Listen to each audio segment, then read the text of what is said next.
Welcome back to Durban, to Kingsmead, where South Africa and India lock horns for the first of 6 one-day internationals. A good crowd in. They say it's sold out, so as the day goes along, we'll expect that more and more will come in to this stadium. Yep, everything looking lovely and everybody just about ready. News is it's South Africa who've won the toss and decided that they will bat first, put a score on the board.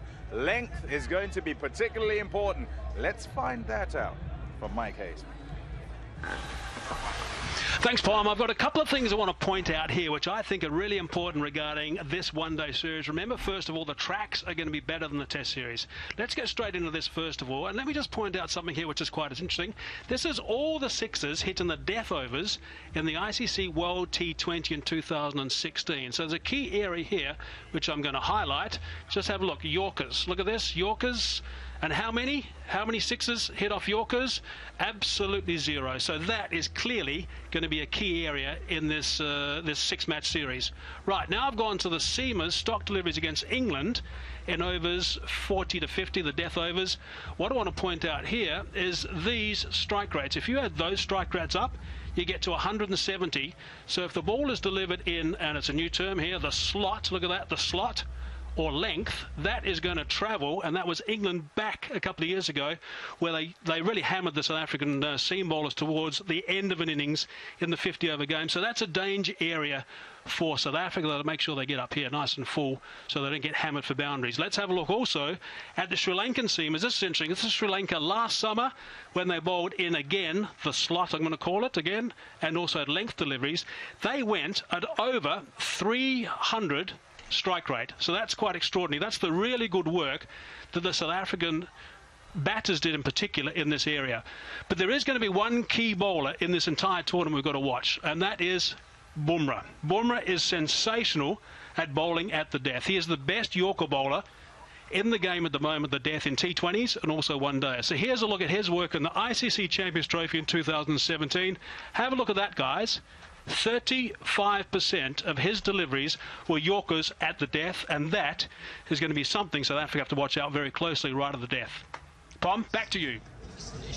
Yeah, thanks, Hayes. And Sonny, you can pick right up, actually, and speak about the guy he's talking about in Bumrah, because he's been pretty good in the Test matches, a bubbly sort of character, but we've watched him as India have played over in India and how good he is, 2020s and one-day games.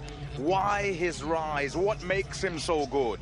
What makes him so good is his belief in himself and the fact that he's practiced this Yorker for a long, long time. So he's one of the best Yorker bowlers in the death overs particularly. He's also got a very good slow delivery, very little change in delivery action or the run-up. Bhuvneshwar Kumar, in the T20s, in the last couple of seasons, he's come and bowled Yorkers at the death in the final few overs and really choked up the runs. So India have got two really fine death over bowlers. So India will be depending that if South Africa get off to a very good start, they end up getting into the 40th over with maybe just 2 or 3 wickets down, and they're looking to smash every ball out of the ground. That's where Bhuvneshwar Kumar and Bumrah with their Yorkers and change of pace will be able to stop that. Okay, somebody who will be directly opposite that, I guess, is David Miller, who has to come and try and finish off games for South Africa or finish off innings for South Africa. Played really well to get 100 at Potchefstroom. Here he is talking to Sean Pollock a little earlier. David Miller, what's the last 6 weeks held for you? Just some domestic cricket? Yeah, Polly, I've been around with domestic cricket, T20s, and then also the one-day momentum we've come through. So it's been quite busy, a lot of travelling, but back into the fold here, which is really exciting. Some runs, feeling good touch? Yeah, it's been up and down, but mainly going really well, actually. Really enjoyed it. Unfortunately, our team hasn't done too well, but you know, as a whole, really enjoying my game at the moment, feeling really good, and yeah, a lot of good things to look forward to. Nice to be back in the Proteas camp after they wrapped up the Test series. Yeah, it's always great to be back in the fold here in the green and gold. You know, it's the intensity without even trying is at the highest, and yeah, it's good to see the guys 1-2-1, and hopefully we can take the one-day series. Some fond memories of when you last played here at Kingsmead? Yeah, it's been pretty good in the past, so hopefully that can continue. But you know, like we always say, you've got to start again and do the basics and build something from scratch. So it's really been good in the past, so we'll take the confidence forward. Okay, and last one, the coach, is he bringing some new ideas about the one-day format? Yeah, he's trying to get me to bowl, but Oh dear. no, he's been really good. I mean, it's been pretty short so far with the Bangladesh tour, and then only a couple of days here. So really, just sort of getting into the groove with how he works and stuff as a one-day unit. But so far, I've really enjoyed how he goes about things. It's nice to have someone different and fresh ideas. So we'll see after time.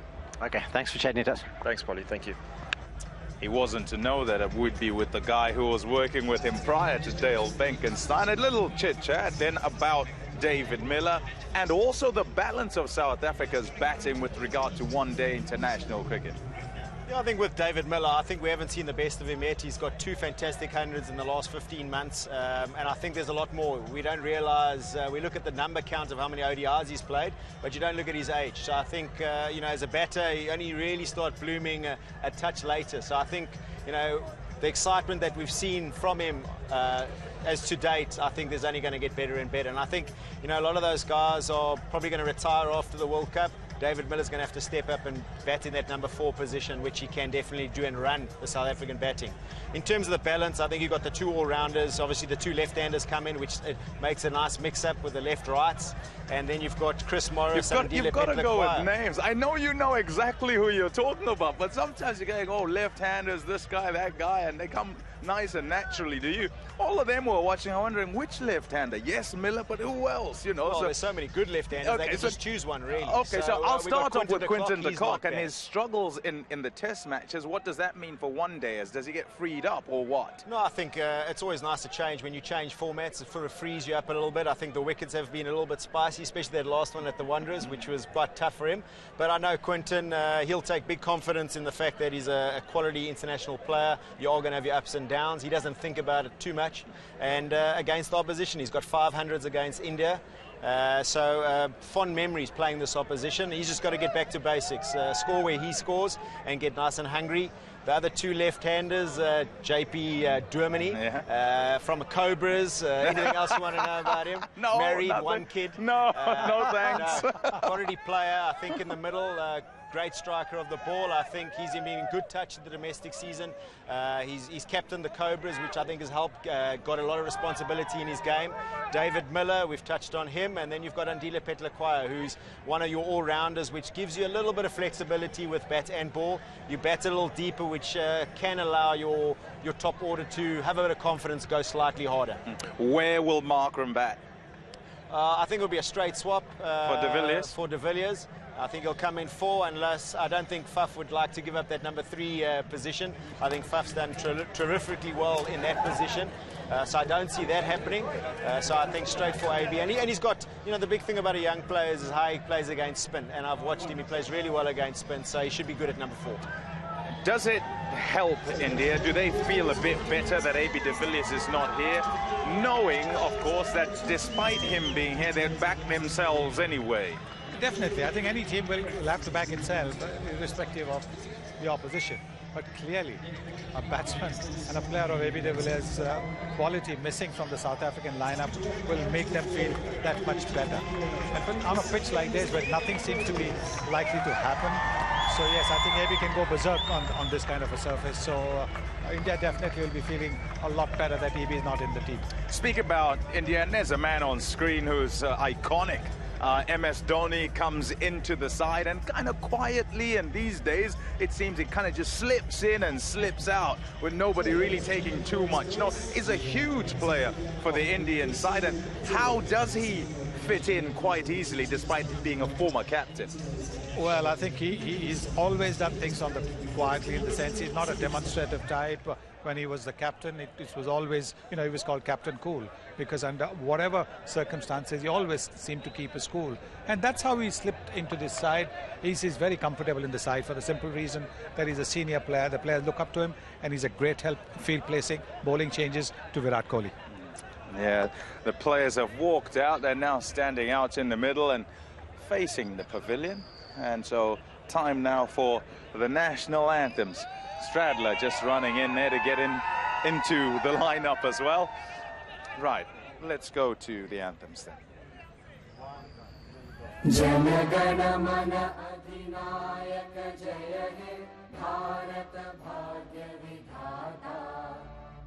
Punjab Sindh Gujarat Maratha Dravid Utkal बंगा विंध्य हिमाचल यमुना गंगा उच्चल जलधि तरंगा तव शुभ नामे जागे तव शुभ आशीष मांगे गाहे तव जय गाथा जन गण मंगलदायक जय हे भारत भाग्य विधाता जय हे जय हे जय हे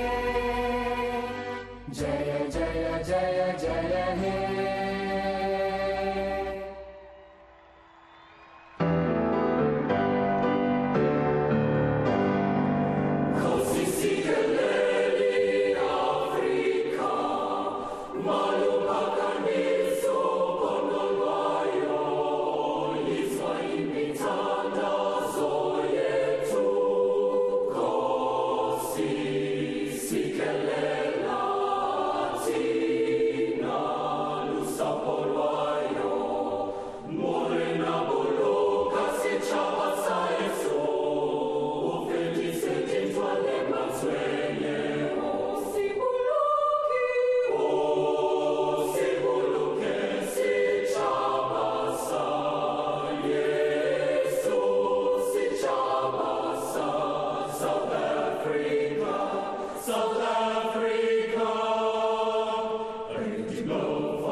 Right then, the anthem's done and dusted. Thank you to Sunny as well as to Neil Mack down here. All done for us. It's time for these two teams to get on show and to show us what they have. The first of 6 one-day internationals.